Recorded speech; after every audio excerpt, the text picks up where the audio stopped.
আমি এখন আমাদের ডংসিং ইউনিভার্সিটির বরফে হাঁটছি। খুবই চমৎকার লাগছে, যদিও অনেক ঠান্ডা, মাইনাস তো মাইনাস। এখানে এখন সার্ভাইভ করাটাই অনেক কঠিন। এই যে আমার এখন, এই যে এখানে বরফ পড়ে আছে, কেমন সুন্দর লাগতেছে, অসাধারণ, পুরো সাদা। এখানে যদি কোনো একটু কালো কোনো কিছু হেঁটে যায়, যেমন সাপ বা কোনো কিছু, দূর থেকে দেখা যাবে। এই যে দেখুন বরফগুলো খুবই চমৎকার লাগছে। এই যে গাছগুলো উপরে স্নো পড়েছে সাদা সাদা, খুবই ভালো লাগছে।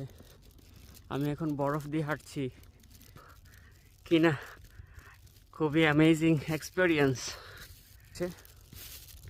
Thank you for this video. বরফের রাজ্য থেকে আল্লাহ হাফেজ।